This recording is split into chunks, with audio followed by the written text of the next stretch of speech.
di tempatnya Pak Gia ini banyak dapat literasi. Nanti kadang saya nongkrong di tempatnya DKC untuk mendapat literasi, ya tetap belajar terus Pak, begitu Iya, ya. Betul Pak. Belajar tidak ada batas waktunya toh, gitu kan.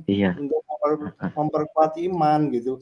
Artinya, tapi harus diawali dengan satu iman yang kuat seperti tadi Pak Freddy menyebutkan keluarga besarnya itu bagus sekali gitu. Sambil jalan saja toh, literasi itu kan ada banyak sekali, mungkin kita seketika bisa menguasai semuanya toh, gitu kan. Iya. Ya itu perlu saya bangga juga ini Pak, sama-sama keluarga saya juga. Jadi mereka juga punya iman gitu. Cuma alangkah baiknya iman itu didasari sama pengetahuan tentang pasti, iman dia itu dari mana itu lebih kuat saya rasa. Iya, memang nggak gampang goyah.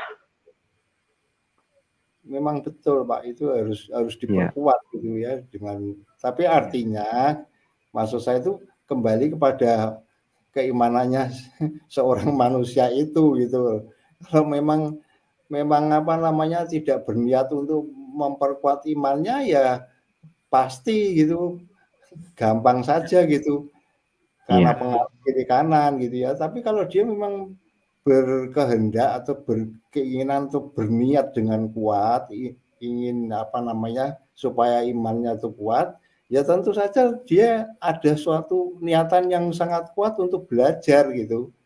Belajar terus kan begitu toh Pak? Iya betul. Itu saja. Nah ini beruntungnya kita zaman sekarang ini gampang sekali, mudah sekali Pak. Kita bisa dapat pengajaran ini. Beruntung sekali ini. Iya, oke. Baik Pak Mikael dan Pak Yosep, kita sambut dulu ini. Ada ahli lagi yang masuk ini. Silakan Saudara Cucu Luther. Bung Gia, maaf interupsi. Bung Gia, saya turun dulu ya Bung Gia. Oke, baik Pak. Terima kasih banyak Yosep, ya. Terima kasih banyak waktunya. Ini kadang-kadang handphone saya ngehang nih. Enggak dipencet-pencet, highlightnya enggak nyala, tapi bisa nyambung. Begitu kadang-kadang saya bingung juga. Ya Pak Michael, terima kasih, berkah dalam Pak Michael, Cucu Luther.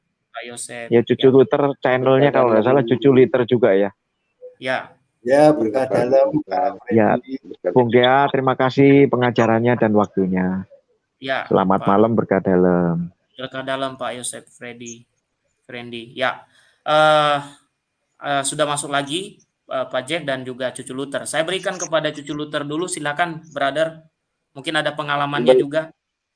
Terima kasih, selamat malam Bung Gea dan Pak Michael, Pak Jack dan semua pemirsa channel The Geas Official. Ini topik yang menarik ya, karena kemarin sempat viral ada pasangan yang beda agama menikah gitu kan. Nah, saya mau mengajak kita semua untuk menyelipkan doa di setiap doa kita terhadap pasangan-pasangan yang saat ini sedang berjuang, dalam artian yang membina rumah tangga dari pernikahan yang berbeda agama gitu, karena di luar sana sudah terjadi banyak yang seperti itu gitu. Dan kita berdoa, selipkan doa semoga yang pihak Katolik mampu menjadi mercusuar bagi keluarganya, sehingga mengarahkan iman keluarganya kepada nilai-nilai Kristiani ya. Nah, terkait pengalaman, saya sendiri tidak ada pengalaman langsung dari keluarga inti saya, tapi ada dua pengalaman. Yang pertama sepupu saya, dan yang berikutnya lagi ada kenalan saya ya. Nah, yang sepupu saya itu ceritanya ibunya Katolik, ibunya itu tante saya, menikah dengan bapaknya yang Islam ya, Islam. Terus setelah itu suaminya ikut ke Katolik, tapi nampaknya hanya sekedar ikut saja, tapi tidak aktif, tidak ke gereja, tidak segala macam gitu. Jadi ke gereja hanya saat-saat tertentu saja gitu. Jadi dalam perjalanan ada salah satu anak dia yang sepupu saya itu yang kemudian pindah ke Islam begitu. Itu yang sampai saat ini juga kadang bukan kadang ya ya saya sangat menyesali hal tersebut dan saya berdoa dan mohon kepada siapapun dari kita agar menyelipkan doa-doa agar orang-orang yang sudah berpindah iman itu dia bisa diterangi oleh Roh Kudus sehingga bisa memahami bahwa Kristus adalah satu-satunya jalan kebenaran dan hidup ya. Itu pengalaman pertama dari sepupu saya, keluarga sepupu saya. Nah, yang kedua soal ada satu kenalan saya, seorang ibu memiliki 2 anak. Ibu itu Katolik, suaminya Islam. Mereka menikahnya di gereja, diberkati secara Katolik, dan dia mendidik anak-anaknya 2 orang itu secara Katolik dan cukup aktif. Si ibu ini juga cukup aktif di gereja, di berbagai kegiatan kategorial ya. Kalau tidak salah satunya wanita Katolik dan anak-anaknya juga aktif jadi Miss Dinar. Tapi dalam perjalanan suaminya ini entah mungkin diracuni oleh kajian-kajian ilmu agamanya yang tentang yang mengatakan bahwa haram menikahi orang yang beda agama segala macam, sehingga dia berpikir bahwa pernikahannya itu tidak sah begitu. Sehingga dia kemudian diam-diam menikah di Kalimantan sekali, terus ketahuan lalu diceraikan, kemudian menikah lagi dan sekarang ya menikah yang kedua kali ini keluarganya itu yang ditelantarkan begitu. Jadi kirim anaknya yang satu sudah kuliah, satunya masih SMA, ditelantarkan. Kalau ada duit dia kirim, kalau kirim pun tentu saja tidak mencukupi kebutuhan anak-anak. Seperti itu gitu. Jadi saat ini si ibu yang Katolik ini dan anak-anaknya sedang berjuang untuk meneruskan hidup mereka. Mereka terpaksa harus pindah. Si ibu ini aslinya dari Jogja ya. Dia harus pindah kembali ke Jogja dari Bandung. Mereka sebelumnya di Bandung. Dan saat ini mereka tengah berjuang untuk melanjutkan hidupnya dan karena itu patut juga kita doakan orang-orang seperti ini sehingga agar mereka bisa bersemangat dan terus menjalani hidup mereka dan terus berpegang teguh pada iman mereka begitu ya. Dan semoga hal-hal seperti ini bisa menjadi pelajaran juga bagi kita sehingga kita bisa memetik hal-hal apa yang menurut kita baik untuk menjadi pegangan kita di masa yang akan datang ya. Nah, yang berikutnya kalau diskusi ini saya pikir juga perlu dilanjutkan dalam seri-seri berikutnya, Bung ya. Dalam artian seri berikutnya kita lebih membahas secara teknis bagaimana caranya supaya kita bisa mempertemukan kaum muda Katolik dengan kaum muda Katolik gitu sehingga tercipta suatu kesempatan agar mereka tidak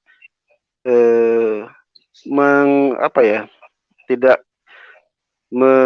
jatuh hati kepada orang yang bukan Katolik gitu. Dalam artian begini, sejak sekitar 10 tahun, belasan tahun lalu itu sudah ada komunitas namanya komunitas jomblo Katolik ya, KJK. Itu di setiap chapter, setiap kota besar itu ada chapternya, ada Jakarta, Bandung, Semarang, Jogja, Surabaya dan sebagainya. Nah, saya kira mungkin perlu suatu saat mungkin Bung Gaya perlu mengundang pengurus-pengurusnya atau pasangan yang sudah berhasil mendapatkan jodohnya dari komunitas-komunitas seperti itu. Dan hal ini saya pikir perlu agar kaum muda Katolik itu bisa memanfaatkan media-media seperti ini sehingga kalau mereka ingin berkeluarga ya, sehingga mereka bisa mendapatkan jodoh yang seiman dan yang sesuai dengan yang nyaman juga buat mereka begitu, seperti itu ya. Jadi mungkin lain kali perlu ditambah lagi sesinya dengan materi-materi seperti itu. Jadi, nah yang berikutnya juga saya ingin mengajak kita untuk berhati-hati ya, karena nilai-nilai liberalisme di gereja ini juga terus menggerogoti kita, termasuk mempromosikan perkawinan beda agama, tapi dengan penekanan-penekanan yang liberal yang justru melemahkan gereja, melemahkan iman umatnya. Nah, ada satu contoh. Jadi ada buku ini, buku saya tunjukkan. Nah, ini buku ini judulnya Terbuka Terhadap Sesama Umat Beragama ya. Aktualisasi ajaran sosial gereja tentang agama yang inklusif. Ini buku terbitan Canisius Yogyakarta dan merupakan diterbitkan oleh dalam kerjasama dengan Komisi Kerasulan Awam KWI. Bukunya sudah lama, sudah terbitnya tahun 2003. Tapi ini dan penulisnya adalah Ignatius Haryanto dan Pax Benedanto ya. Jadi mungkin saudara-saudara kalau mengenal nama-nama itu tolong sampaikan salam saya kepada mereka. Nah, ini buku ini menurut saya berbahaya sekali karena buku ini menampilkan nilai-nilai liberalisme yang mereka bungkus dengan inklusivisme, tapi ini justru menggerogoti nilai-nilai gereja ya. Saya kasih contoh di halaman 81. 81 ini ada contoh kasus ya, contoh kasus bukan sekedar cinta ya, judulnya ya. Itu tentang seorang pemuda dan pemudi, yaitu pemudanya bernama Bimo Nugroho, berasal dari Jogja, dan istrinya Tati Apriliana. Mereka si Bimo ini pemuda Katolik dan Tati adalah pemudi Muslim ya, mengenakan jilbab sehari-hari. Nah, setelah menikahnya di gereja. Sebentar, saya ada beberapa yang sudah saya tandai. Nah, si Bimo mengatakan dalam soal pendidikan agama, Bimo bertutur, memang aku tak keberatan kalau Tati mengajarkan agama Islam untuk dianut anak-anakku. Ada 3 sebab rasional. Pertama, bagaimana Tati berislam jelas lebih baik daripada bagaimana aku berkatolik. Daripada aku memaksakan Katolik yang pas-pasan untuk anak-anak kami, lebih baik kiranya bila mereka dididik Tati dengan Islam yang membebaskan. Kedua, anak-anak kami akan lebih banyak menghabiskan waktunya bersama Tati ketimbang denganku. Itu real, bukan alasan malas untuk meluangkan waktu. Faktanya kemudian memang nyaris 100% waktu Tati tersedot untuk anak. Ketiga, kupikir lebih baik aku membesarkan anak-anakku yang Islam, yang mengenal penganut Katolik, suatu agama yang beda dengan yang dia pelajari, bukan dari prasangka tak langsung yang dikembangbiakan selama ini, akan tetapi langsung bersentuhan dan berinteraksi rutin dengan seorang penganut Katolik, yaitu ayahnya sendiri. Nah, dari sini kita bisa lihat bahwa ini adalah nilai-nilai yang tadi saya katakan menggerogoti gereja Katolik ya. Bagaimana mungkin kita dalam sebuah buku mempromosikan sebuah contoh buruk untuk dijadikan sebuah hal yang buruk untuk dijadikan contoh? Kenapa? Karena saat menikah kan sudah ditetapkan, sudah ada janjinya bahwa anak-anak akan dididik secara Katolik. Nah, ini sangat buruk sekali dan sangat saya sesali, dan entah sudah berapa orang yang teracuni oleh buku ini ya, karena sudah terbit sejak 2003 dan ini sangat membahayakan. Sudah berapa ribu orang yang membaca buku ini dan disebarluaskan selanjutnya begitu. Jadi kita harus waspada dan harus berhati-hati dengan upaya-upaya dari dalam gereja sendiri yang dilakukan oleh orang-orang Katolik yang mengusung nilai-nilai liberal yang justru bisa merusak dari dalam seperti itu ya. Oke, jadi mungkin untuk sementara sekian dulu, Bung Gea. Terima kasih banyak. Baik, terima kasih Saudara Cucu Luther. Bagus sekali apa yang disampaikan, nyambung dengan apa yang kita bahas saat ini tentang pacaran beda agama, bahkan menikah beda agama. Tadi kita sudah membahas sedikit. Sekarang kita berikan waktu untuk Pak Jack. Silakan Pak Jack untuk menanggapi atau memberi pernyataan ataupun menyampaikan juga ajaran gereja soal ini. Silakan, Pak Jack. Baik, selamat malam saudara-saudara. Selamat malam, Pak Jack. Pimpinan dan juga Pak Michael, Pak Dwi, dan selamat Pak malam, Pak Man. Ya, malam. Selamat malam, Pak Jack.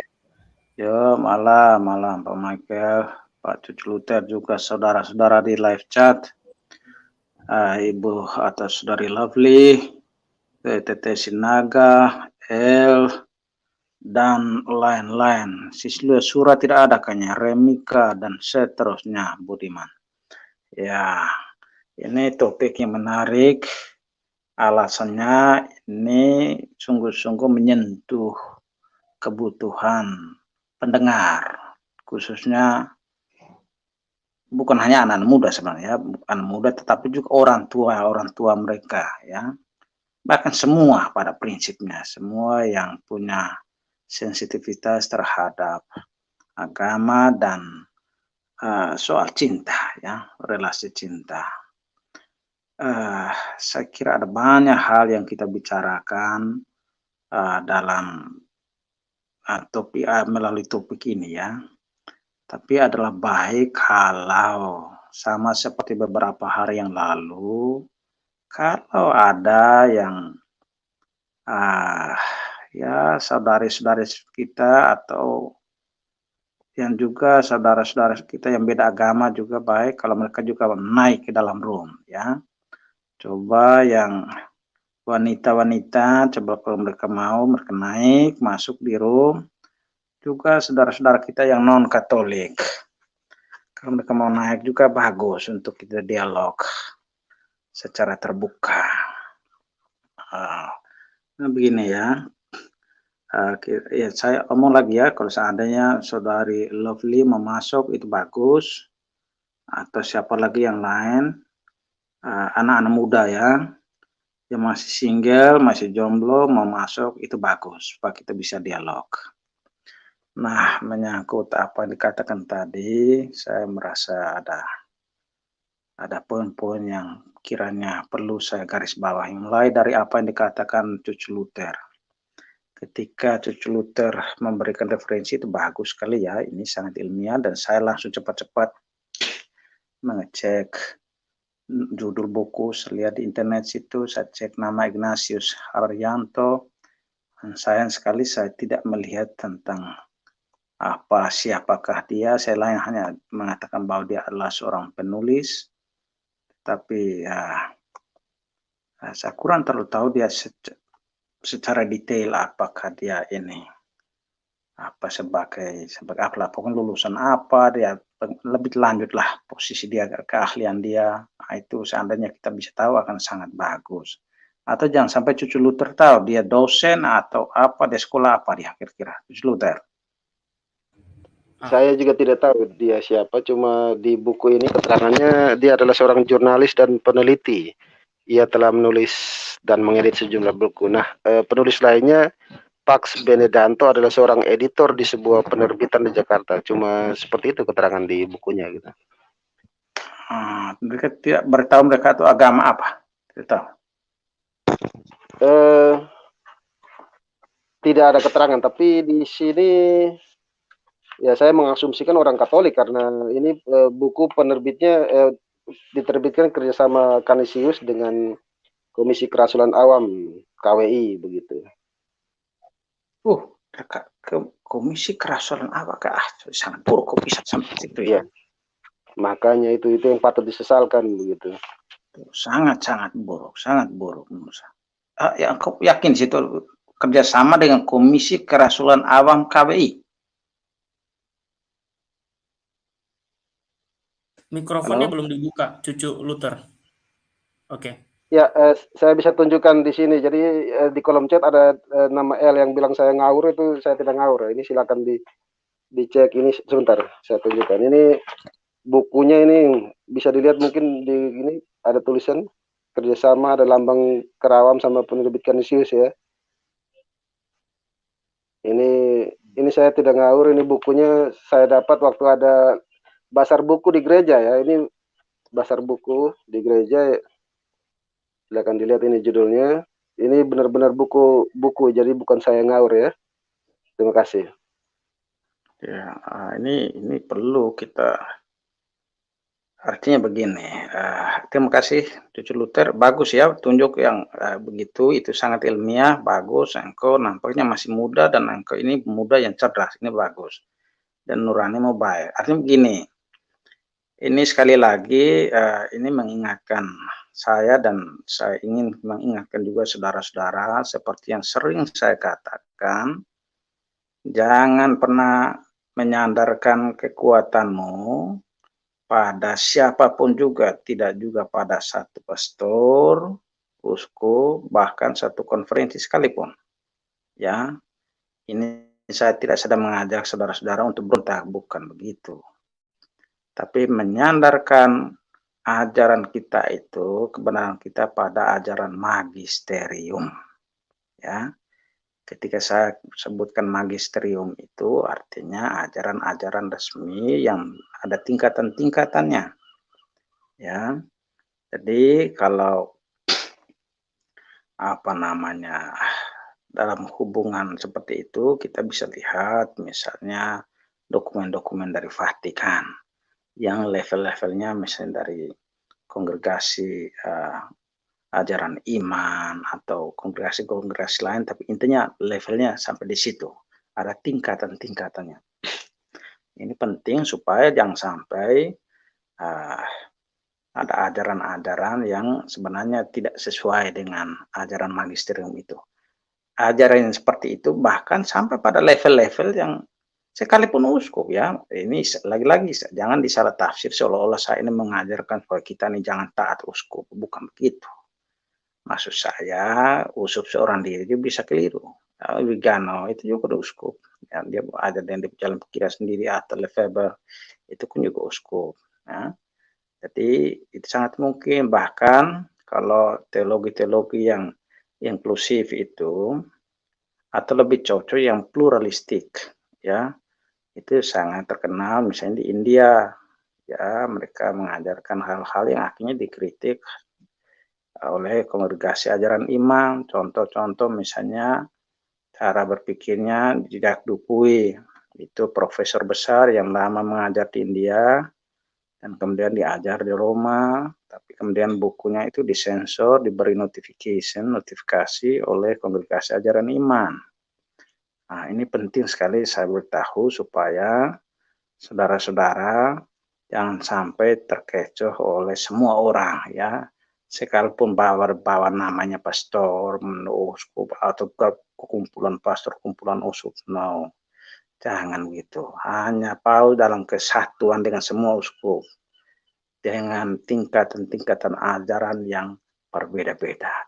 Hanya dengan cara demikian kita tetap rasa aman. Jadi Cucu Luther misalnya tadi itu dalam kerjasama dengan Kerasulan Awam KWI, sangat mungkin mereka keliru, ya, bahkan dalam arti tertentu tidak bijak.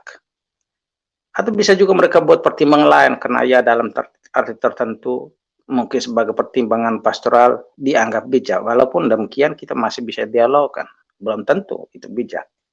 Ya, di saat kan iman umat mudah goyah karena anggapan yang bahwa semua agama itu kurang lebih sama. Akhirnya solusi-solusi seperti yang dibacakan tadi itu betul-betul tidak bijak, ya, membiarkan anak dididik secara berbeda. Pokoknya seperti yang Cucu terbaca tadi itu memang sama sekali tidak katolis menurut saya, ya. Nah itu penting sekali untuk dipahami. Nah tentang orang-orang seperti itu ya kita lagi-lagi kita maklumi dunia ini bebas merdeka, ya mau bilang apa setiap orang yang jalan pikirannya masing-masing. Jadi kita ya mau bilang apa, kita hanya mampu mengeluh, ya. Tapi biasanya kalau ada ajaran yang punya efeknya besar oleh satu orang atau satu badan atau organisasi, kalau dia punya pengaruhnya lumayan besar, biasanya akan ada notifikasi atau apa namanya, teguran dari Vatikan. Selalu ada itu, betul. Jangan khawatir, kita ini bukan organisasi abal-abal. Nah, namun di situ masih levelnya masih rendah boleh katakan ya pengaruhnya, apalagi Ignatius Haryanto. Siapa itu Ignatius? Ini bisa saja seorang Protestan atau apalagi nama seperti itu kan zaman sekarang bahkan orang Islam juga bisa namanya seperti itu ya. Jadi ya sangat mungkin bukan orang Katolik, tapi toh kalaupun itu orang Katolik sangat mungkin dia keliru ya, seperti itu. Lalu ada satu juga yang berbicara tadi bahwa orang Katolik itu mudah untuk pindah agama. Yang seperti itu memang sebenarnya bukan hanya keluhan dari yang Katolik. Nanti orang Islam juga mengeluh yang sama. Banyak sekali orang Islam yang mudah sekali pindah menjadi Katolik, menjadi Protestan, menjadi segala macam. Nah, saya berpikir yang ini nih yang bagus, terutama nanti ada dalam hubungan dengan urusan cinta ini, itu yang bagus kalau kita bisa dialog itu dengan anak-anak muda ya. Kalau mereka masuk itu yang saya senang, kita bisa dialog ya. Tapi memang ada banyak solusi. Apakah harus dengan metode membangun jaringan anak muda Katolik? Itu salah satunya. Tapi solusi lain yang saya kira kita lebih terbuka, yaitu tidak apa-apa biarkan mereka membangun relasi dengan siapa saja, dengan orang Islam, Hindu, Buddha, dengan orang ateis sekalipun. Tapi yang paling penting adalah membangun fondasi iman Katoliknya yang kuat. Ya, jadi dia tidak dipengaruhi oleh apa dan siapapun juga, tapi pribadinya memang kuat dari segi keimanan Katoliknya. Mengapa saya menitik beratkan soal penguatan iman individual ini? Karena begini, sekalipun dia menikah dengan sesama Katolik, tetapi tidak jarang. Yang sesama Katolik itu pun ada yang patut disesalkan ya, ada yang sangat buruk ya, banyak sekali yang buruk-buruk ya. Ada yang tidak setia sesama Katolik ya. Yang tidak Katolik kadang-kadang juga dia malah lebih setia, contoh seperti itu. Jadi penting sekali untuk kita membangun kekuatan pada diri orang itu, sehingga dia bisa menikah dengan orang yang dia sungguh-sungguh cintai, dan mungkin saja orang yang sungguh-sungguh dia cintai itu bukanlah orang Katolik tapi orang lain, tetapi pada saat yang sama dia kuat dari segi iman Katoliknya. Apalagi gereja kita kan jelas-jelas memberikan ajaran bahwa kita bisa menikah beda agama. Jadi agama Katolik itu bukan agama yang tutup mata dengan kebutuhan umatnya, ya. Ini bukan kita berpikir yang praktis dan kompromistis. No, itu kan ada dasar Alkitabnya. Jadi itu semua ajaran dari Rasul Paulus tentang bagaimana menikah beda agama, itu semua ada, itu semua diajarkan, sehingga gereja Katolik itu sudah menganalisa hampir segala sesuatu, bahkan yang belum sempat kita pikirkan sudah dipikirkan dan diajarkan. Tinggal kita perlu baca saja, semuanya sudah ada. Nah, jadi termasuk urusan soal cinta ini. Jadi tidak usah pikir, wah ini gereja ini macam tutup mata terhadap kebutuhan umat. Apa ini bikin orang susah? No. Gereja memberikan solusi. Gereja Katolik dalam hal ini memberi solusi bahwa boleh menikah dengan orang yang beda agama dengan beberapa syarat. Bahkan syarat-syarat itu kan dalam arti tertentu tuh ya itu kan soal mau bilang formalistis juga salah, tapi intinya yang pasti gereja pasti akan kabul kan di dalam itu bukan sesuatu syarat-syarat itu bukan sesuatu yang berat sekali juga. Artinya sesuai dengan aturan, laporan Kadang-kadang kita itu karena tidak tahu saja maka langsung membuat asumsi bahwa aduh ini gereja mempersulit, ada kesusahan mudah. Bukan, itu kan pikiranmu sendiri, itu kan asumsimu. Padahal itu gereja itu hanya mau supaya segalanya berjalan sesuai dengan aturan. Gitu. Dan bukan sekedar aturan, tetapi aturan itu kan dibuat untuk kebaikan semua orang, baik pribadi itu maupun gereja sendiri. dan implikasinya secara luas. Jadi itu penting. Jadi kadang-kadang anak muda yang pikirannya pendek langsung menghakim seolah-olah gereja ini tidak ada kerjaan, seperti itu. Nah, sekarang tinggal penting sekali untuk penguatan iman anak-anak muda. Nah, yang seperti ini yang kita butuh sekali untuk, ya menurut saya itu, kalau bisa itu macam DGA itu membuat berulang-ulang itu menurut saya tema tentang ini nih. Tema sesuatu yang ada relevansinya dengan kebutuhan sesama umat Allah di lapangan, ya. Nah, karena seperti yang saya katakan tadi, ini bukan hanya soal mengena kepada anak-anak muda, tetapi juga orang-orang tua mereka. Sekarang banyak sekali orang tua yang anak-anak mudanya belum menikah. Nah, dia mungkin pikiran, aduh anak saya ini gimana ya nanti. Kan gitu toh. Nah, yang harus kita katakan adalah berusaha untuk fondasi imannya itu kuat. Nah, sekarang kita lihat, misalnya saudara-saudara kita yang Islam, walaupun beberapa orang yang ya mengajarkan, biasanya lebih vokal mereka mengajarkan bahwa Islam melarang orang menikah dengan yang beda agama, yang menikah dengan beda agama itu haram atau apalah seperti itu. Tapi kan itu kan baru satu tafsiran, mereka kan tidak ada magisterium, mereka itu kan baru satu tafsiran, kan banyak tafsiran yang lain yang mengatakan itu boleh. Saya justru sekarang dengan adanya internet ini kan kita melihat dengan mudahnya. Contoh misalnya baru-baru saya nonton apa yang dikatakan Guntur Romli. Ada ini fatwa Guntur Romli bahwa menikah beda agama itu boleh. Yang mengatakan tidak boleh itu kan baru satu pendapat saja.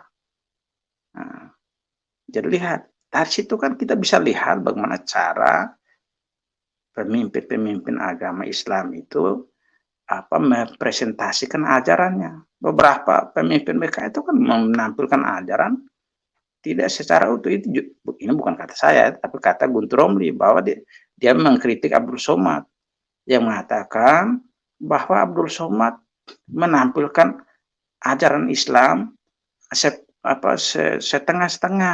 Artinya soal tafsiran itu tuh tidak diajarkan atau ditampilkan secara utuh, supaya nanti orang bisa melihat ada berbagai opsi. Nah, jadi Guntur Romli menunjukkan bahwa sebenarnya ada banyak pilihan. Bisa saja, artinya yang menafsirkan sebagai haram, tapi ada juga yang mengatakan tidak. Nah, itu kita lihat. Jadi sekarang justru orang-orang Islam itu mulai melihat, terbuka matanya. Bahwa begini, kalau kamu cara berpikirnya itu tidak terbuka, maka kamu membenturkan ajaran iman dengan akal sehat kita, dengan kebutuhan real masyarakat. Nah, gereja bukan begitu. Gereja sudah dari dulu memang sudah terbuka pikirannya. Nah, jadi ini supaya kita tunjukkan kepada anak-anak muda bahwa gereja itu care dengan kebutuhan mereka. Ini penting sekali. Supaya jangan membuat asumsi bahwa menikah dengan orang yang non-Katolik itu dilarang. Dan karena itu kalau saya menikah itu artinya harus pindah agama. Bukan begitu. Anda boleh menikah, tapi juga tetap menjadi sebagai seorang Katolik. Nah, karena itu diperkuatlah fondasi iman Katolikmu itu.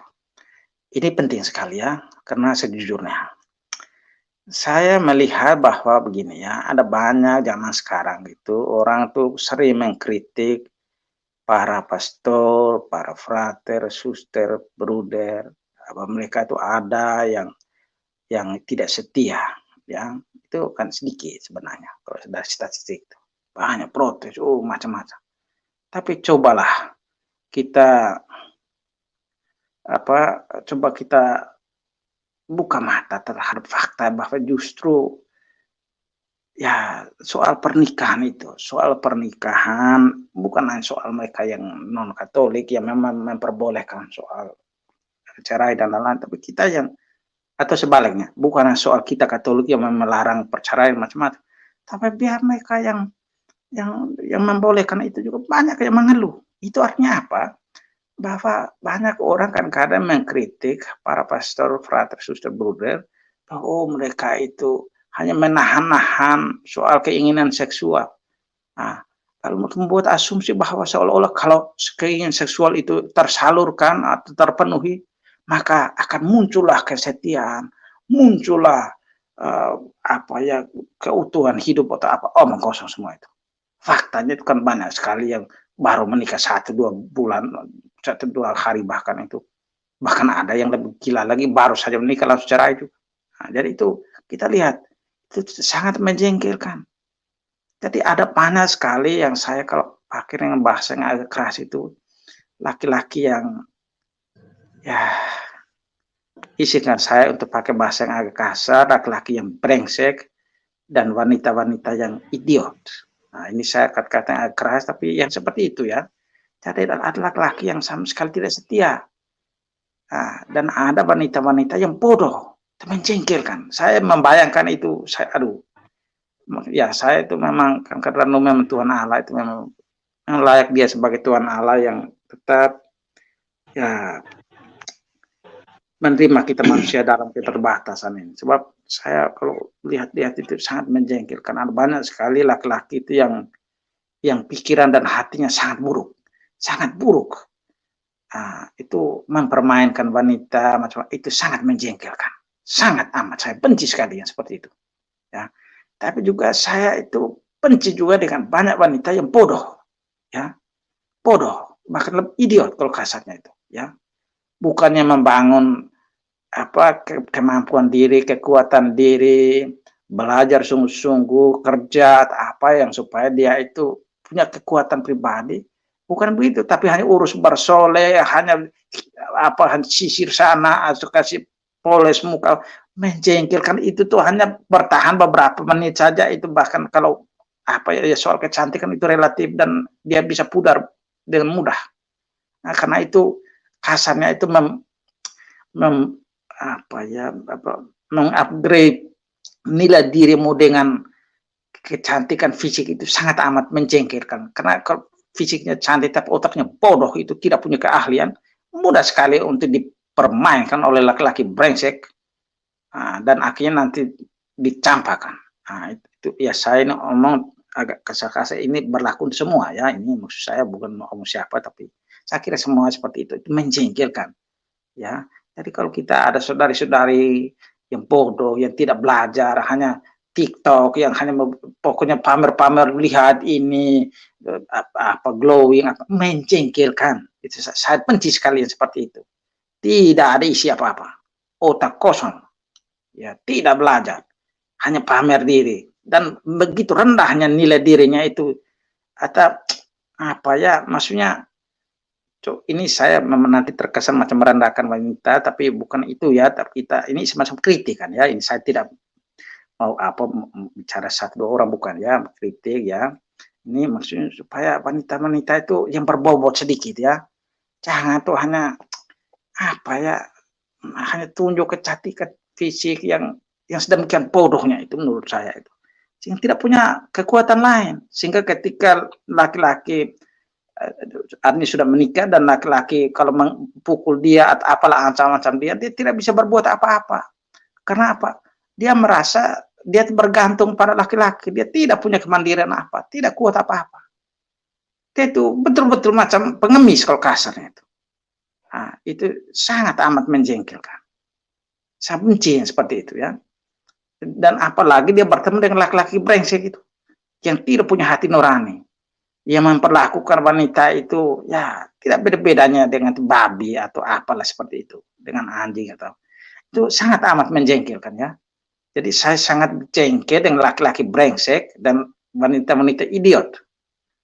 Nah, ini saya ngomong ini beberapa menit ini yang penuh dengan kata-kata kemarahan semua ini. Ini bukan saya marah tapi ini kemarahan karena ya kasih persaudaraan ya. Maksud saya tidak tega melihat seorang wanita disakiti, tetapi dan pada saat yang sama saya benci dengan laki-laki yang tidak punya hati ya. Nah, seperti itu. Nah, ini coba nanti kalau ada wanita yang masuk atau siapa saja boleh masuk itu dialog, terutama anak muda ya seperti itu.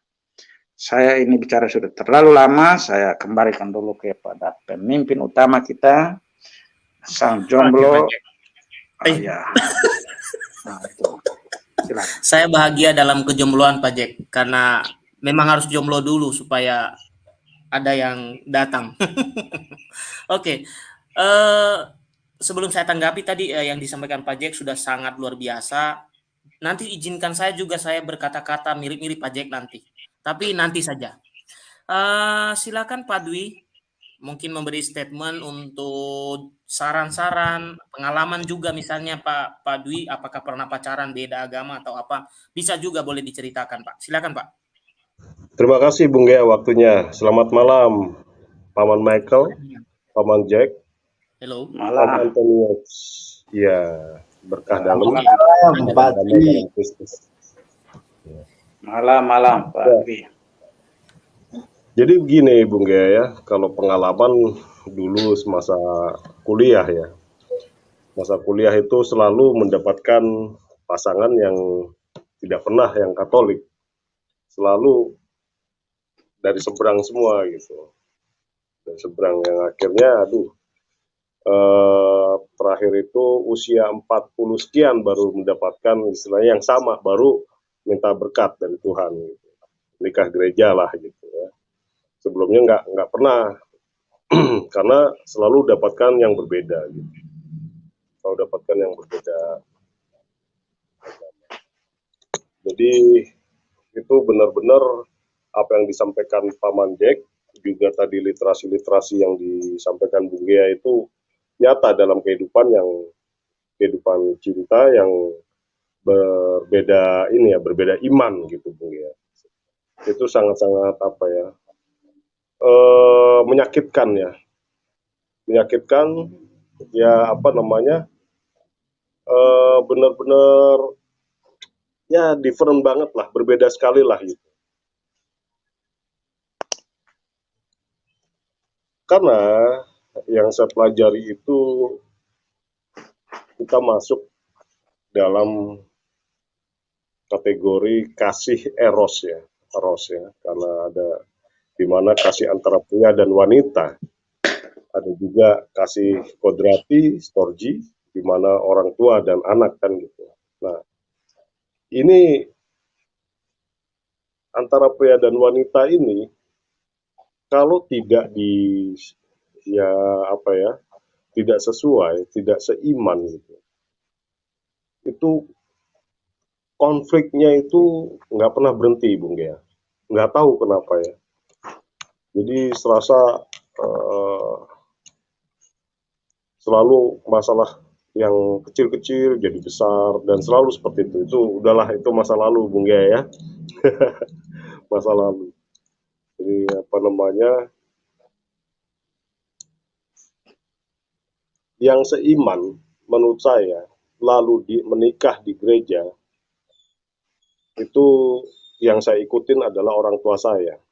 Dua-dua papa mama saya dari Muslim, masuk gereja Katolik dan pemberkatan pernikahan. Sampai saya lahir pun jadi ikut Katolik kan gitu. Dan itu damainya enak Bung Gea. Nah, contoh itulah yang saya ikuti gitu Bung Gea. Paman-paman sekalian. Jadi apa namanya, ya begitu ya, jadi dari Islam semua dua-duanya masuk Katolik.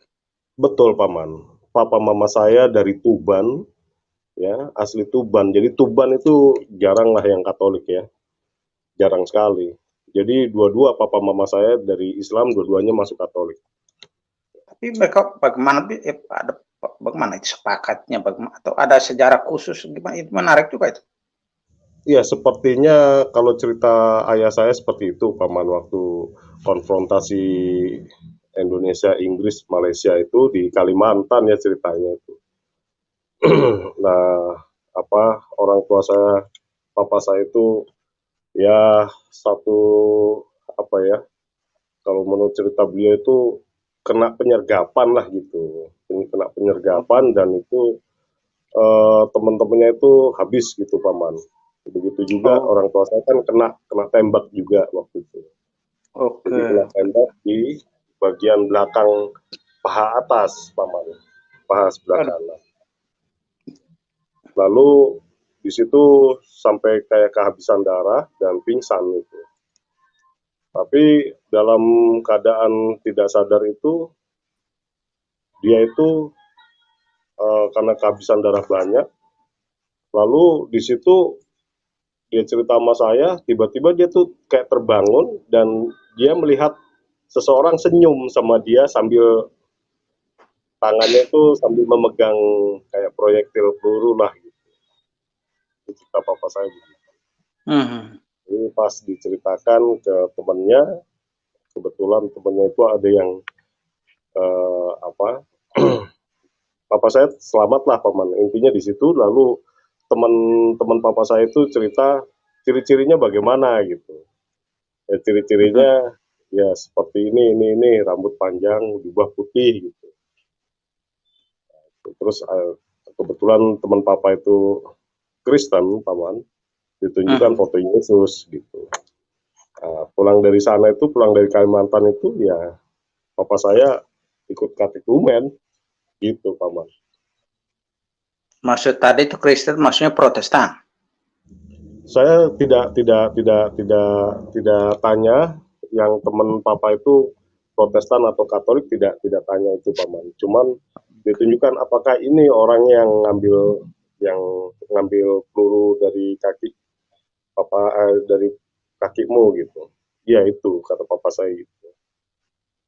Akhirnya ya, iya akhirnya ya itu nyata paman. Jadi sembuhnya itu bukan karena apa ya, setelah diambil pendarahannya tuh selesai gitu.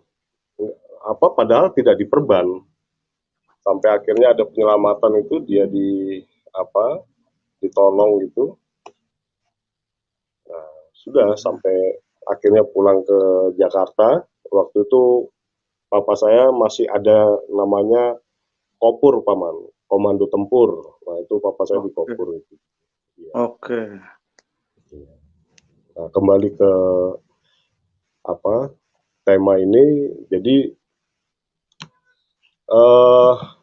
pengajaran dasar tentang kekatolikan itu memang harus ditanamkan dari dini. Menurut saya seperti itu paman, Bung Gia. Jadi ada seorang uskup yang dimintai pendapat oleh seorang umat. Saya mau pindah agama, silakan aja, tapi kamu harus pahami Katolik secara keseluruhan dan benar. Silakan Anda pindah dari Katolik gitu. Jadi hal yang tidak mungkin ketika kita mengimani, mempelajari dan memahami tentang Katolik, kita akan keluar atau tidak taat, itu hal yang tidak mungkin. Menurut saya seperti itu. Jadi pegangan-pegangan dari dini itulah yang harus kita sampaikan paman. Karena ya kalau tidak ada pegangan dari dini, alasan apapun untuk menjadikan semua dosa seolah-olah benar gitu loh paman. Tetapi kalau kita mendapatkan ajaran kekatolikan secara benar dari kecil, dari dini, ya, itu akan taat dan patuh paman. Menurut saya seperti itu. Jadi sampai cerita tadi cucu Luther itu hal yang gimana ya, sampai suaminya dia menyerahkan anak-anaknya untuk belajar di luar Katolik. Wah itu luar biasa, salahnya total menurut saya gitu. Karena berarti papanya itu tidak mengerti, tidak memahami Katolik secara benar dan utuh dan benar. Tapi kalau orang tuanya itu benar-benar dia memahami secara utuh dan benar, akan mati-matian mempertahankan agar anaknya tetap beriman dalam dan menerima pelajaran Katolik. Gitu. Karena sekali lagi kalau tidak memahami pengajaran iman Katolik, waduh luar biasa tantangannya, akan menjadi menjadi seorang yang labil, seumur hidupnya akan menjadi labil. Jadi terdistorsinya gampang sekali, menurut saya seperti itu. Jadi Nah, inilah pentingnya pengajaran-pengajaran iman Kristen Katolik itu dari dini. Karena apalagi distorsi dari umat-umat lain itu kan tentang cinta apa segala macam kan, itu yang berbeda sekali pemahamannya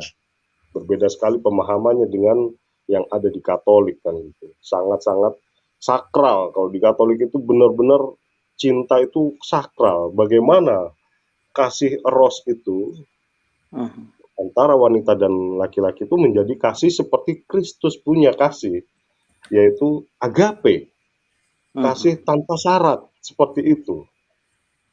Itu yang dikehendaki sebenarnya. Jadi benar-benar ketulusan kasih. Nah, itu kalau kita menyadari ini dan memberikan satu pengajaran dari dini kepada kaum awam Katolik, ini saya rasa sangat kuat sehingga menjalani rumah tangga pun akan menjadi baik ya, walaupun hantaman-hantaman ekonomi apa segala macam itu tidak akan pernah takutlah menghadapi itu semua, dan pasti terlewati karena Tuhan dari pengalaman hidup papa mama saya dan saya juga, saya dan keluarga saya itu, Tuhan selalu hadir, paman. Tuhan tidak membiarkan kita kelaparan. Tuhan tidak pernah membiarkan kita ketakutan. Tuhan tidak pernah membiarkan kita dipermalukan gitu. Itu sangat-sangat benar, paman. Jadi apalagi Bunda Maria itu seperti kepada kita anak-anaknya itu sayangnya bukan main itu. Tapi kita benar-benar harus tekun dalam doa ya, doa rosario itu harus benar-benar saleh lah seperti itu. Dari saya seperti itu, Bunda, Pak Manje. Oke, baik. Terima kasih Pak Dwi. Terima kasih sudah memberikan pernyataan. Baik, karena tadi Saudara Antonius duluan masuk, Lovely sudah masuk Pak Jack, tapi kita berikan dulu kepada Saudara Antonius. Silakan, Saudara. Selamat malam. Selamat malam, Pak Antonius. Malam. Suara saya jelas kah? Sangat jelas, sangat jelas. Oh, baik. Ya. Terima kasih. Selamat malam semua, karena saya pakai HP jadi saya tidak bisa lihat dengan jelas tuh nama-nama di sini. Jadi secara umum saja saya bilang selamat malam untuk semua yang ada di sini. Menarik sekali ini diskusi malam ini tentang perkawinan beda agama atau beda gereja. Tadi ada yang mengatakan karena cinta dengan beda gereja atau beda agama, akhirnya mereka mau melangsungkan pernikahan entah di Katolik atau di Protestan atau di KUA begitu ya. Lalu tadi ada persoalan-persoalan yang akan timbul kalau menikah beda gereja. Seperti Bang Gea katakan, kadang-kadang waktu di gereja mereka menyatakan untuk mendidik anak-anak mereka mendidik anak-anak mereka secara Katolik, tapi dalam prakteknya mereka tidak melaksanakan itu.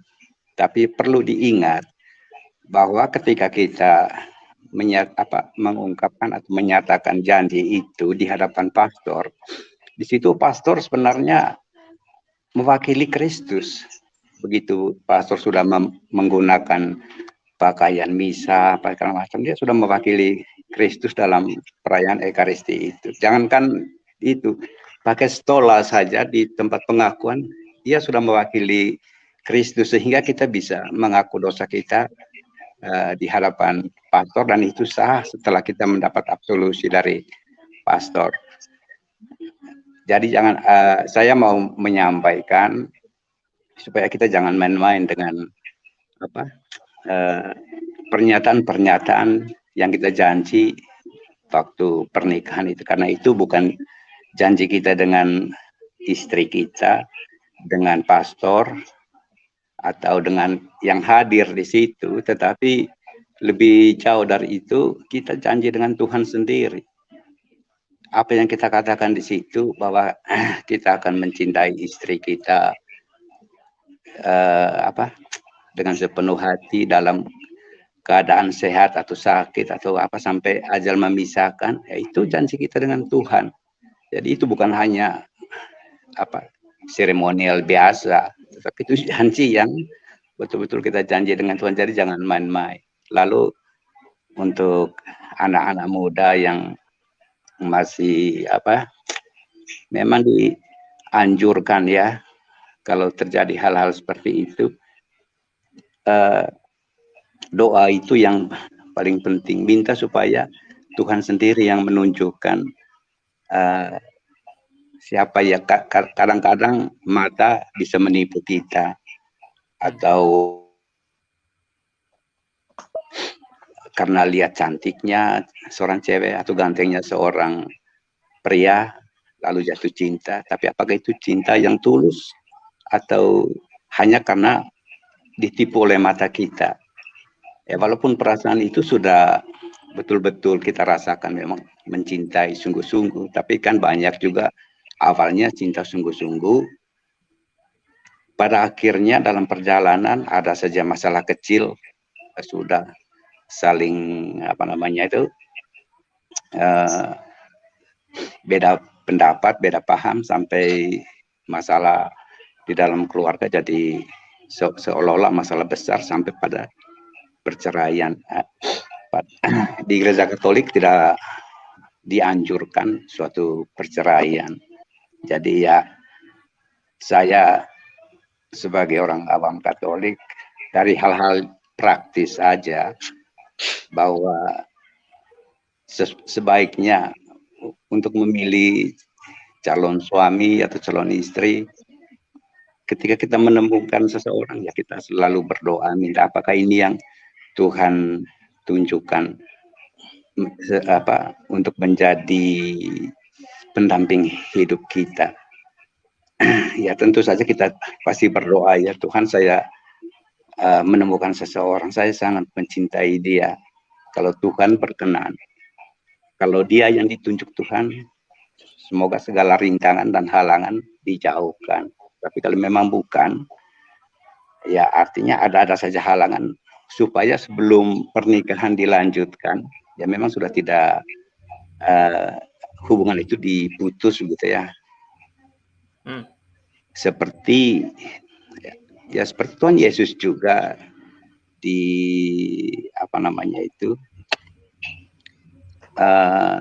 waktu malam sebelum disalibkan, dia mungkin merasa terlalu berat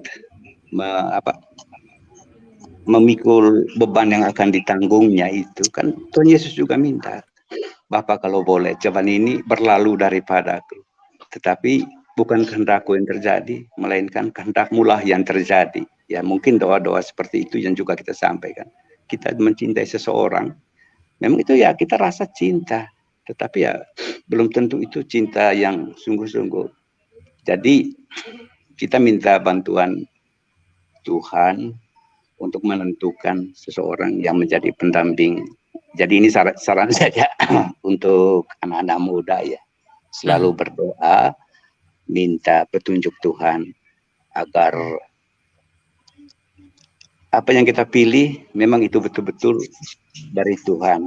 Jadi kita minta, Tuhan, aku mencintai perempuan ini misalnya, tetapi ya walaupun kita merasa cinta, tapi jangan mengikuti kehendak-Ku, tetapi biarlah Tuhan sendiri yang menentukan. Lalu kalau misalnya sudah menjadi suami istri, ya kebetulan kita sudah masuk di hari Sabtu ini ya, tanggal 19, hari Santo Yosef. Serahkan keluarga kita, pimpinan Santo Yosef sebagai kepala keluarga kudus, supaya kita selalu mendapat tuntunan. Ya namanya juga hidup keluarga, pasti ada cekcok sedikit, berbagai masalah pasti kita hadapi, tetapi kita lari kepada Santo Yosef. untuk menuntun kita dalam menjalani sebagai kepala keluarga. Kita minta kepada Santo Yosef untuk menuntun kehidupan keluarga kita supaya gangguan dan godaan-godaan setan itu bisa teratasi. Saya rasa itu saran saya untuk anak-anak muda khususnya. Terima kasih. Baik, wah luar biasa Pak Antonius. Nanti ini sangat menginspirasi untuk saya ya. Saya selama ini ternyata belum berdoa juga ini. Oke, baik. Tidak perlu dilanjutkan.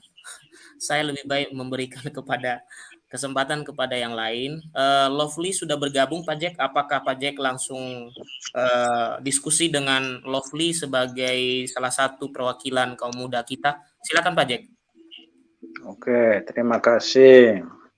Karena bagus ini Lovely masuk, itu bagus sebagai ya perwakilan dari anak muda ya. Lovely, selamat malam. Selamat malam Pak Man, selamat malam semuanya, Bang Gea, Bang Rafa. Oke, ini ada di Eropa tuh sekarang? Iya Pak Man, masih di Eropa. Okay. Eropanya di mana ya? Siapa tahu saya bisa mampir. Itali. Di Roma. Oh, saya kira di jajaran Matraman di Jerman. Hanya ya silakan. Oke, ini bagus. Saya mulai dari yang sederhana dulu. Ya Pak, jangan yang susah-susah. Nah, justru yang sederhana nih. Sejak kapan Lovely tahu bahwa Katolik itu mengizinkan perkawinan beda agama? Sejak umur berapa itu? Atau kapan kira-kira?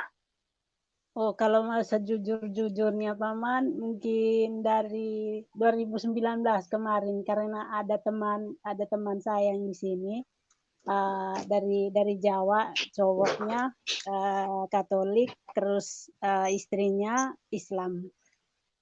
Oke. Jadi sebelum-sebelumnya. Sebelum-sebelumnya saya tidak tahu sama sekali. Yang saya tahu bahwa nikah Katolik, Islam yang itu yang saya tahu.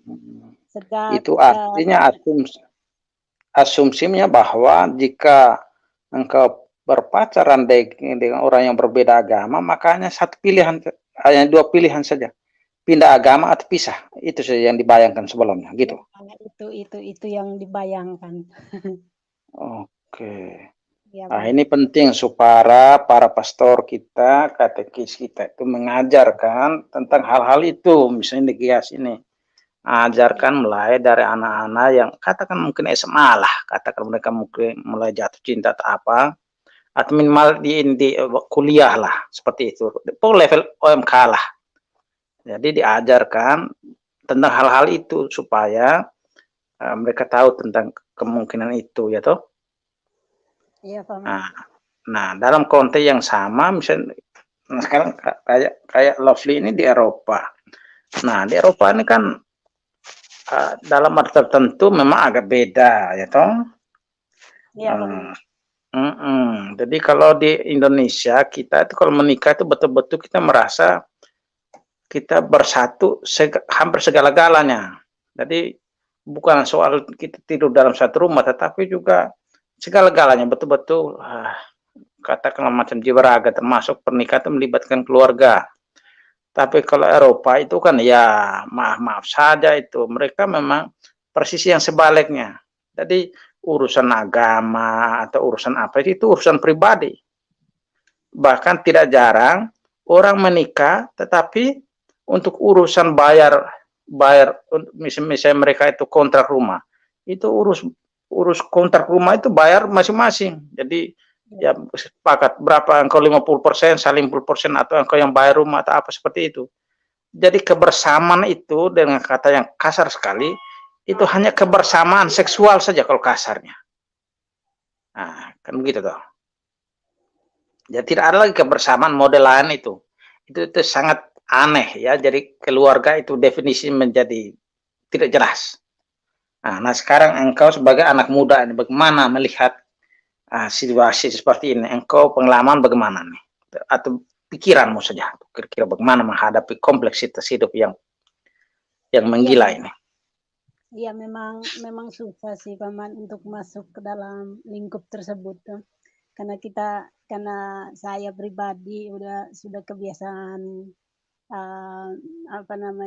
bawa kebudayaan Indonesia itu bagaimana, seperti yang Paman sampaikan tadi dalam keluarga itu kan penting untuk bersatu. Memang di sini memang apa yang Paman katakan memang benar untuk hidup dalam keluarga itu, misalnya contoh kecil saja dalam hal uang, misalnya istri suami kerja, terus ini saya ambil contoh teman saya sendiri orang Italia di sini, terus ini dalam penghasilan tersebut uang istri, uang suami, bahkan gaji pun misalnya suami bayar rumah, istrinya bayar makan dan lain-lain gitu. Nah, pas saya tanya seperti itu dan saya tanya pun ke teman saya bilang begini, kok hidup di sini begitu ya? Kalau di Indonesia kalau sudah berkeluarga itu ya sepenuhnya menyatu begitu loh Paman. Itu yang saya sampaikan ke dia. Dia cerita tidak seperti yang kau pikirkan di sini itu beda, hanya untuk urus anak pun 50-50 untuk urus anak, uang makan dan pokoknya segala-galanya begitu. Memang di sini susah sih untuk sehingga konsep persatuan itu hanya seperti yang saya katakan tadi, itu hanya persatuan seksual saja. Itu kita omong terbuka saja tuh, omong kosong, tidak ada persatuan hati kalau omong kasar. Karena kalau hati itu walaupun pasangan tidak menghasilkan apa-apa, tetapi yang pasangan misalnya istri tidak kerja, suami yang bekerja, tapi suami tidak akan menganggap ya istri ini kan tidak menghasilkan apa-apa, hanya beban. Pikirannya tidak seperti itu. Karena ya itulah namanya cinta. Ya, jadi dia berbahagia bisa memberi kepada istrinya. Dan istri juga bahagia karena ada suami yang menerima dia apa adanya, kan begitu. Tapi dalam pemahaman kita bilang Eropa atau Amerika, tapi kan memang tidak semua sih, tapi mulai muncul yang seperti itu, sesuatu yang sebenarnya tidak ada dalam benak kita orang Asia menurut saya. Ya minimal Indonesia disitulah. Begitu toh. Nah, ini yang saya merasa itu ngeri-ngeri sedap juga menurut saya, karena itu gimana ya, maksud saya kok caranya sangat berbanding terbalik sekali dengan kita di Indonesia. Jadi kita di Indonesia orang hampir bisa saja baku bunuh hanya karena urusan agama, urusan keluarga ini. Jadi kita hanya benar toh? Benar Bang. Sementara di Eropa orang bahkan tidak menghargai apa yang kita pertaruhkan dengan nyawa itu. Jadi soal agama, soal keluarga, sesuatu yang kita agung-agungkan di Indonesia ini dibuat macam sampah saja itu. Akhirnya itu macam mereka tidak jelas membangun masyarakat, membangun negara yang akhirnya kita gimana? Saya sendiri tidak mengerti cara berpikirnya sedemikian bodohnya itu. Karena begini, mereka di sini itu berpikirnya untuk hari ini saja, untuk besoknya. Mereka tidak pernah berpikir hari ke depannya, Paman, begitu. Yang saya lihat sih, Paman. Misalnya hanya pikir hari ini, untuk besok ya datang besoknya begitu, baru mereka pikirkan hal yang untuk besoknya. Beda dengan kita kan panjang pikirannya untuk ke depan, bagaimana membangun keluarga itu, bagaimana itu untuk karena mereka kan pikir itu kalau memang kita tidak sepakat lagi tinggal cerain mudah-mudah saja kan begitu. Nah, itu artinya bahwa pernikahan itu sama sekali tidak ada nilai sakral apa-apa. Ini kan sama saja dengan pelacuran terselubung atau pelacuran yang dilegalkan, kurang lebih seperti itulah yang dibuat dalam format keluarga, kan seperti itu toh. Nah, ini jadi saya sendiri tidak mengerti yang begini nih. Coba kamu cara berpikirnya bagaimana aku menghadapi budaya yang seperti itu. Belum lagi ada yang sangat amat menjengkelkan itu kalau kita di Indonesia istilahnya kumpul kebo, ya walaupun mungkin sebagian buat begitu, tapi kan tidak diterima oleh masyarakat. Di Eropa kan diizinkan, bahkan sampai tua-tua juga diperbolehkan. Nah, itu bagaimana engkau jadi kita terbuka nih, apakah engkau tidak tergoda sedikit seperti itu? Mungkin engkau ya ada macam-macam lah namanya anak muda. Bagaimana menurut engkau bagaimana? Kalau saya sih Paman untuk ya mungkin karena seperti pernah saya katakan, saya sampaikan juga di channel Bangga ini, kalau saya mungkin karena kekuatan dari kebudayaan saya dari sana, dari Indonesia, itu saja yang saya pikirkan Paman. Karena menurut saya itu keluarga itu paling penting bagi saya. Hal-hal apapun, misalnya apalagi dalam hal mau masuk untuk ke tahap yang pernikahan, apalagi dari Flores ini kebudayaan ritual adatnya itu sangat tinggi. Kalau kita tidak melakukan hal itu, ya siap-siap saja tidak dari pokoknya begitu, karena orang di sini kan tidak ada pegang kebudayaan seperti kita di sana Paman, sehingga susah untuk bagi saya untuk memasuki dalam peran mereka begitu. Itu pribadi saya.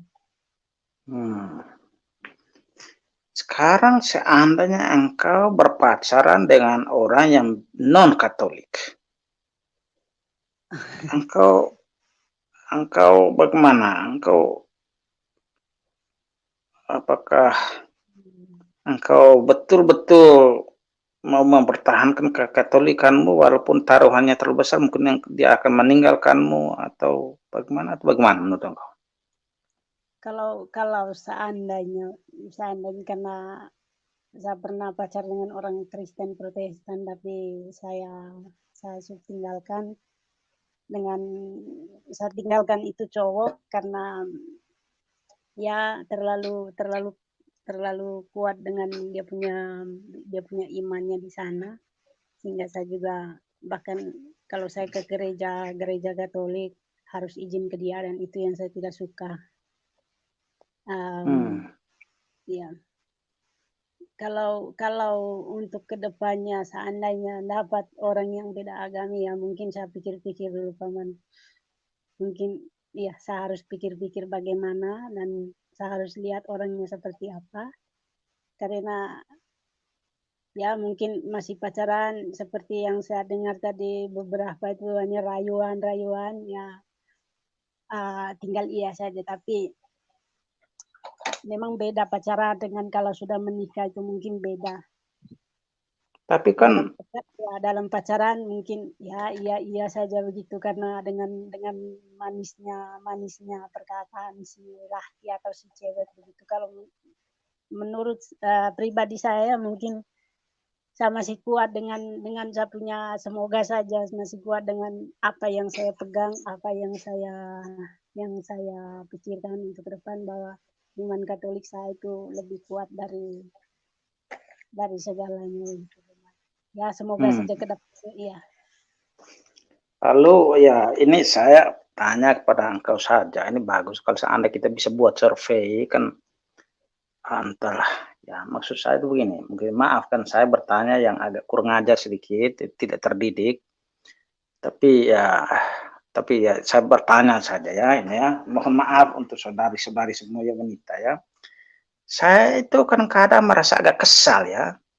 Kesal kenapa? Saya merasa itu banyak wanita itu mudah sekali dibodohi oleh laki-laki itu ya, menurut saya. Jadi dalam hal ini saya sudah pasti marah pada laki-laki yang tidak punya hati. Tapi saya juga benci dengan wanita-wanita yang bodoh, yang saya bilang tadi yang idiot. Menurut engkau bagaimana? Apakah saya ini terlalu pikirnya salah atau gimana? Tapi karena begini, saya itu melihat ada banyak wanita itu macam bagaimana, saya rasa saya tidak tahu lagi, saya itu bukannya saya benci apa, tapi karena itu kasihan, maksud saya kasihan. Ya kasihan karena wanita itu rasa begitu mudah untuk diperdayakan itu. Apakah engkau rasa pikiran saya ini terlalu kuno, kolot, tidak ikut perkembangan, atau bagaimana? Coba silakan. Bagi saya itu sangat berterima kasih sekali, seperti yang Paman Jack sampaikan itu.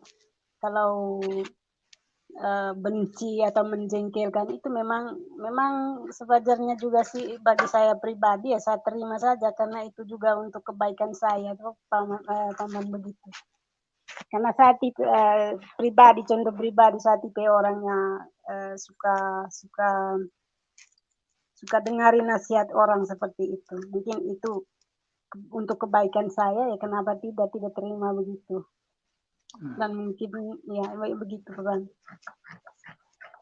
Ya karena begini kan artinya kalau dari ilmu psikologinya kan laki-laki dianggap lebih menggunakan rasionya, lebih pakai akal sehatnya itu. Wanita katanya lebih menggunakan perasaan. Saya memang tidak percaya 100% juga sih karena ada banyak sekali pemimpin negara di dunia ini ya wanita yang cerdas-cerdas ini. Tapi dalam urusan percintaan ini saya itu merasa bahwa ada banyak wanita itu yang agak bodoh menurut saya ya. Ini maafkan saya ya, ini kita semacam hanya sekedar tanya. Seandainya lebih banyak wanita dan kita buat semacam survei rahasia lebih bagus itu. Nah, jadi saya merasa banyak wanita itu hanya karena laki-lakinya anak uang banyak atau apa itu kok dia mau. Kalau saya psikologi saya sebagai laki-laki ini saya susah juga ya saya. Ya begini ya, mungkin ini soal pribadi juga ya. Saya bahkan seandainya wanita uang banyak juga rasanya tidak mempan juga ya. Gimana ya? Saya kan tidak mungkin menikah dengan uangnya. Ini gimana? Saya rasanya tidak nyaman sama sekali dengan orang yang tidak saya cintai, walaupun saya senang uang. Itu berarti wanita ini macam menurut saya macam rendah sekali cara berpikir begitu. Hanya karena dia sudah dapat uang. Mau ditiduri oleh laki-laki yang sebenarnya mungkin dia tidak terlalu cinta itu. Ini saya sendiri tidak mengerti ini. Bagaimana cara berpikir? Coba engkau jelaskan sebagai wanita.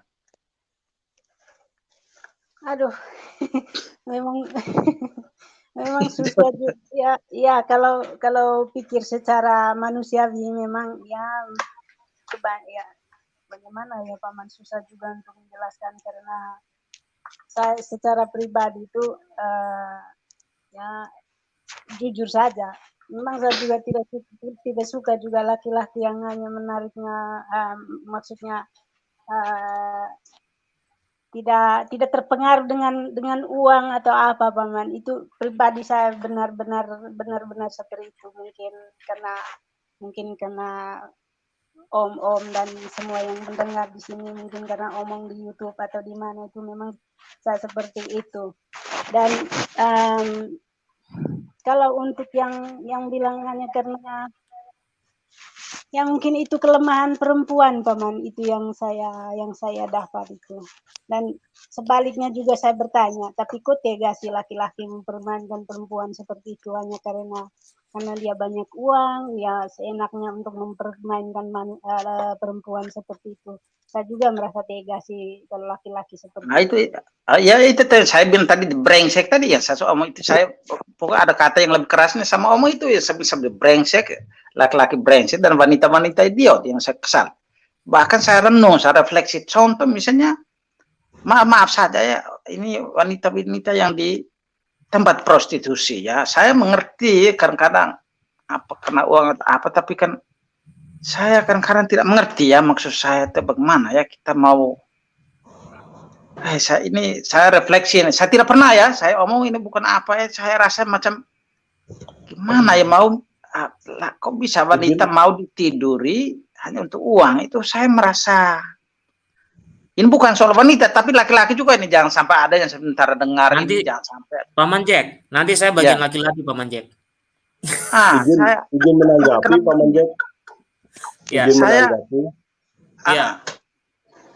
silakan Pak Jack, selesaikan dulu. Ya, nggak apa-apa. Artinya begini, saya renung-renung itu saya rasa tidak masuk di kepala saya nih ya. Saya rasa macam agak susah saya kita mau kasarnya meniduri wanita yang tidak saya cintai. Jadi ini bagaimana? Saya rasa ini tidak masuk di otak saya ini. Ini saya rasa geli sendiri nih. Nah, jadi ini saya bertanya kepada wanita-wanita, tetapi juga kepada laki-laki brengsek dan wanita-wanita idiot. Coba jelaskan ini. Mungkin saya ini pikiran terlalu kolot atau bagaimana? Nah, saya ini mungkin dari orang kampungan sekali. Gimana ya silakan. Coba tanggapan dari wanita maupun yang laki-laki. Silakan. Izin menanggapi, Paman Jack. Boleh saya tanggapi dulu sebagai orang muda juga yang silakan. Ya. Salam buat, saya manggil kakak Lovely aja ya. Oke.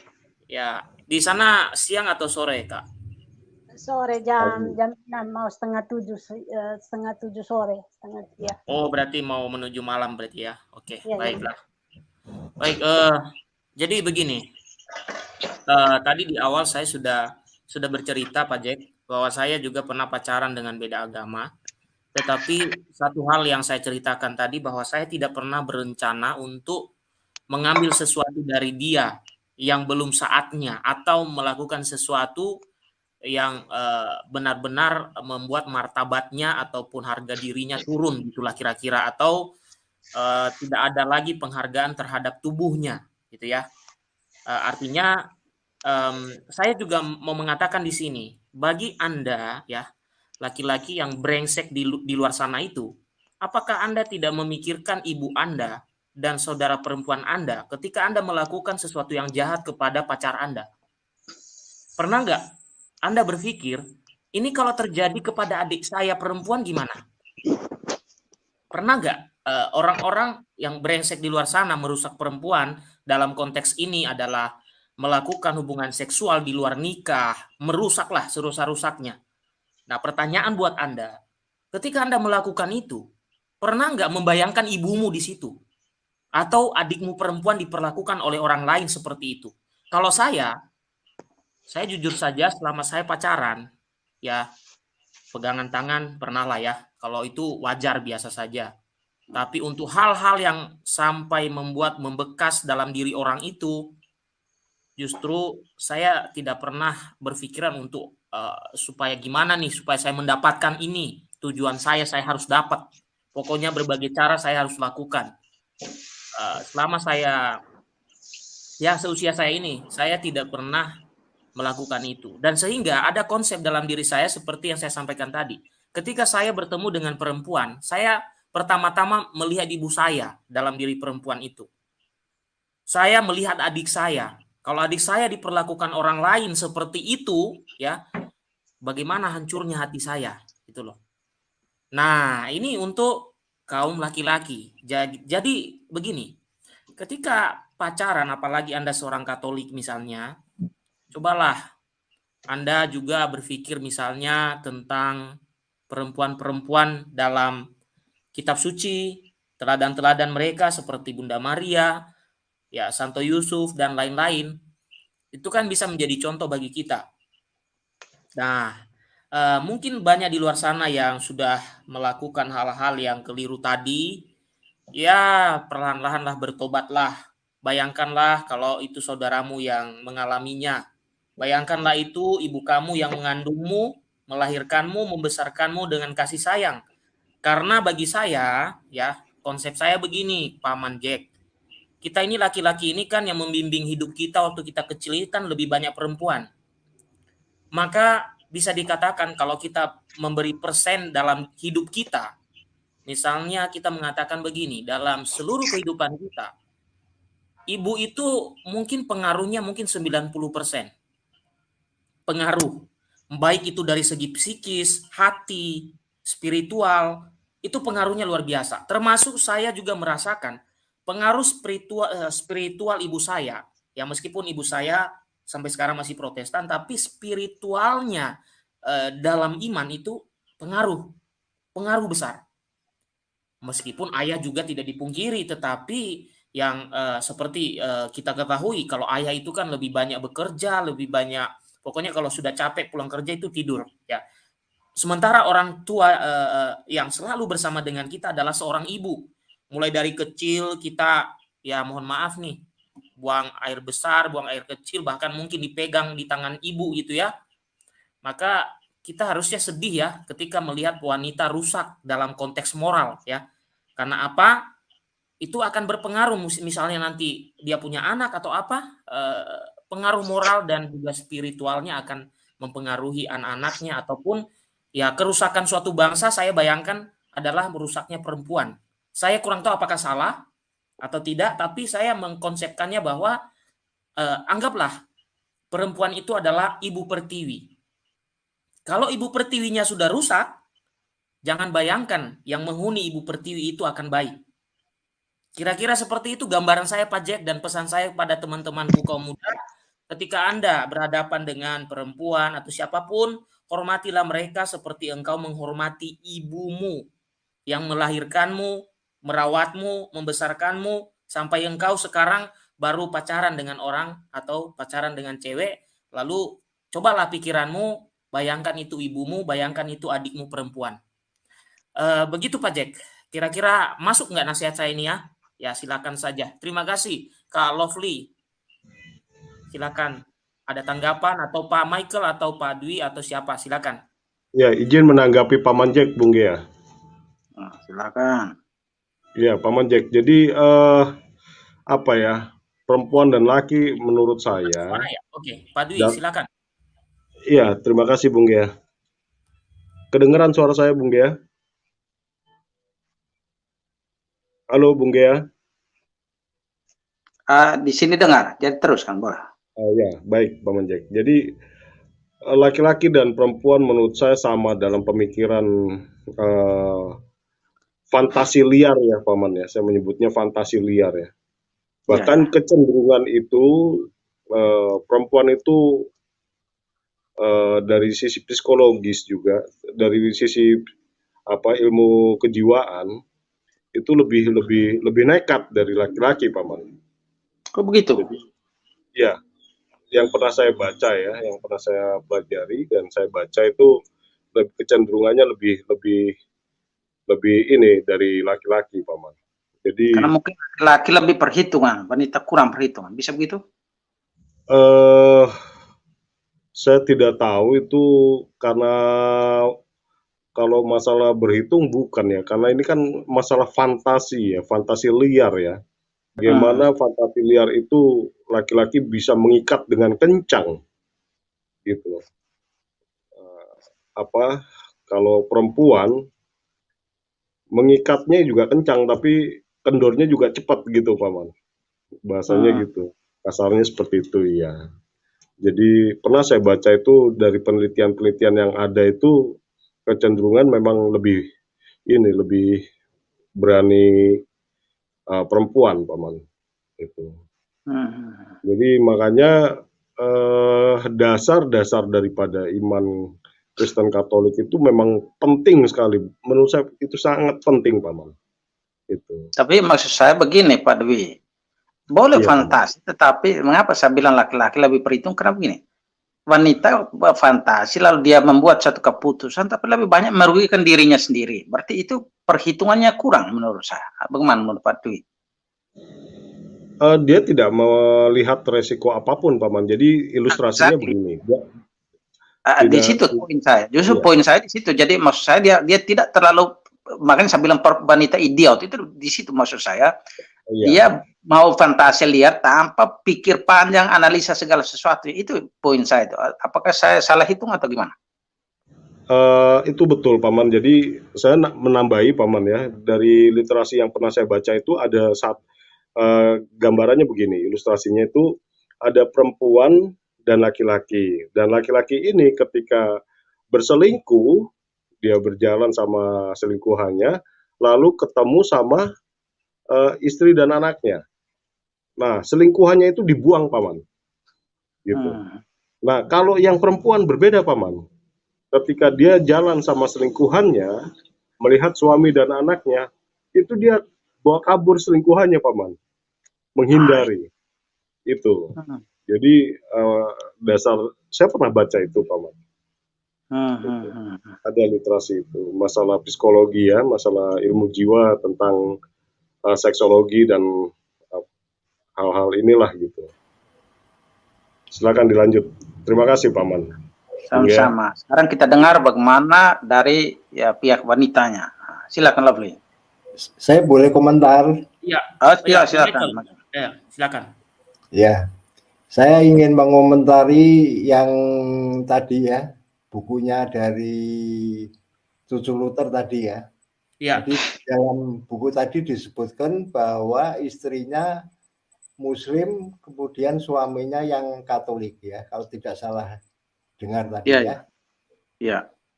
Ini kalau dari analisa saya, itu kalau yang Katolik tadi itu jelas bapaknya itu, suaminya itu jelas dia gagal sebagai seorang Katolik. Ya, karena dia tidak bisa menjadikan anak-anaknya juga Katolik. Kemudian dari sudut pandang hukum Islam, ya sesuai dengan apa namanya yang informasi yang pernah saya dapat dari teman saya yang tahu persis mengenai hukum Islam, seorang wanita Muslim itu kalau dia harus menikah dengan sesama Muslim, ya. Kalau dia menikah dengan orang yang beda agama, itu hukumnya itu haram. Jadi kalau dia menikah tadi dan dia tidak kemudian apa namanya berganti menjadi Katolik, jadi dia mempertahankan posisinya sebagai wanita Muslim, itu dia dianggap itu perkawinannya itu jinah. Jadi kalau dia tetap bertahan itu dia jinah, itu haram hukumnya gitu. Nah ini kembali kepada Mbak Lovely ya, tadi katanya temennya itu ada yang sama dengan yang diuraikan di buku itu, suaminya Katolik, kemudian istrinya Islam. Nah itu apakah temannya Mbak Lovely tadi tahu persis apa enggak ya mengenai soal pandangan Islam mengenai seorang wanita Muslim tadi? Kalau dia menikah itu seharusnya ya kalau memang demikian ya lebih baik dia pindah gitu, mengikuti suaminya, agamanya suaminya gitu. Kalau dia bertahan, perkawinan itu haram itu jinah itu. Ya. Terus kemudian ini Pak, saya hanya ingin sedikit ya memberikan apa namanya pesan ya. Hati-hati dengan komentar-komentar yang ideal itu artinya begini. Jangan kita mencela hal-hal yang bersifat tidak baik ya. Artinya yang jelek-jelek lah gitulah ya. Karena apa? Di dalam saya sebagai orang Jawa ya, itu ada suatu ajaran. Kalau kita tuh moyok itu artinya mencela sesuatu yang jelek, itu nanti akan mondok itu kembali kepada diri kita gitu, atau kembali kepada keluarga kita gitu. Jadi ya tolong hati-hati gitu ya. Kalau artinya kita mempunyai prinsip, oke, itu tidak menjadi masalah, itu hak pribadi ya. Tetapi memberikan komentar kemudian hal-hal yang mencela sesuatu hal yang bersifat tidak baik gitu, khawatirnya nanti kalau kembali kepada diri kita gitu. Nah itu yang perlu sedikit saya sampaikan gitu. Terima kasih Pak Gia. Oke, mungkin Pak Antonius sebelum kita berikan kembali lagi kepada Pak Jack atau nanti kepada Pak Charles. Silakan Pak Antonius, mungkin ada yang mau disampaikan juga berkaitan tadi diskusi yang sudah berputar. Oke, mungkin Pak Antonius sedang ada kegiatan. Saya berikan dulu kepada Boy. Aja dulu Pak. Ya sudah, silakan Pak Antonius, silakan. Ya. Biar lanjut aja dulu. Oh lanjut, baik. Yang lain. Pak Jack, saya izin beri dulu kepada Pak Charles ya. Ya, silakan. Ya, silakan. Shalom. Ya, shalom. Ya, maksud gua gini, kalau menurut gua sih untuk menghargai wanita itu nggak cuma sekedar tidak meniduri, tetapi ketika kita menjalin relasi kita memang berniat untuk berkeluarga dengan dia gitu. Itu sih kalau menurut saya. Jadi nggak cuma sekedar meniduri, enggak juga. Ketika kita cuma memacari tapi memang nggak ada niat apa-apa sama dia, maksudnya tidak untuk jenjang yang lebih lanjut, itu justru itu juga sangat menyakiti gitu. Kalau menurut saya sih seperti itu ya. Ya, mungkin ada pengalaman-pengalaman yang mau disampaikan juga brother sekalian. Oke, thank you. Saya sendiri memang kan dulu pernah pacaran selalu sama Katolik sih sebenarnya. Pacaran selalu sama Katolik. Tapi pas waktu ketemu istri saya itu yang non Katolik waktu itu, ya saya cuma bilang gini, oke kita pacaran 1 tahun, saya bilang pacaran 1 tahun. Kalau cocok kita merit, kalau nggak cocok kita putus. Saya bilang gitu. Dan itu memang komitmen itu dijalani dengan baik gitu, dijalani dengan baik walaupun waktu pas awalnya istri saya bilang, oh saya bisa kok ngikutin pas dia masih jadi pacar ya, saya kok bisa kok untuk jadi Katolik katanya. Tapi saya bilang kamu jangan menjadi Katolik karena mau menikah, tapi lebih baik kamu menjadi Katolik itu karena kamu benar-benar mengenal siapa Yesus, mengenal apa itu gereja Katolik, baru kamu ini gitu. Dan setelah belasan tahun menikah, ya akhirnya dia jadi Katolik gitu. Baru tahun kemarin jadi Katolik. Jadi menurut saya yang paling penting itu adalah bukan soal agama, tetapi bagaimana kita menjadi terang di dalam keluarga kita gitu.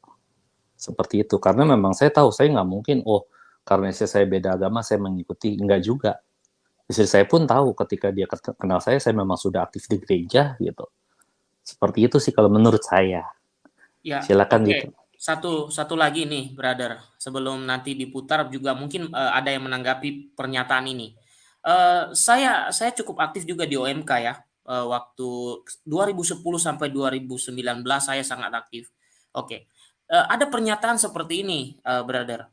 Kenapa sulit sekali menemukan pasangan seiman? Saya menemukan lebih dari 10 orang ngomong begitu.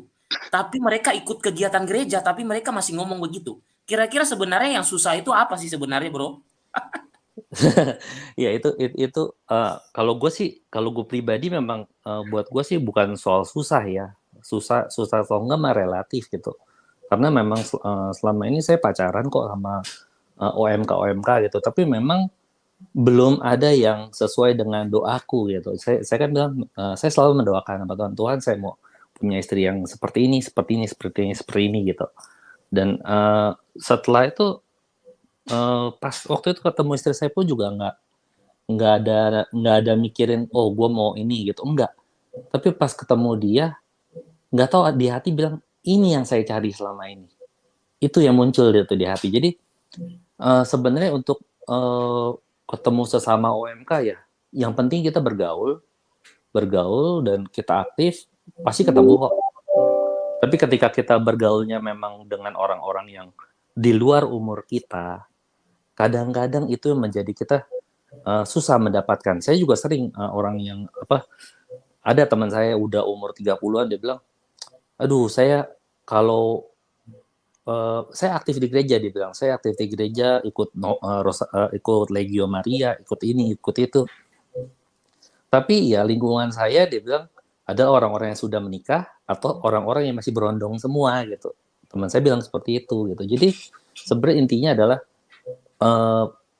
kita harus mencari dan kita harus berdoa sih. Kalau menurut saya seperti itu.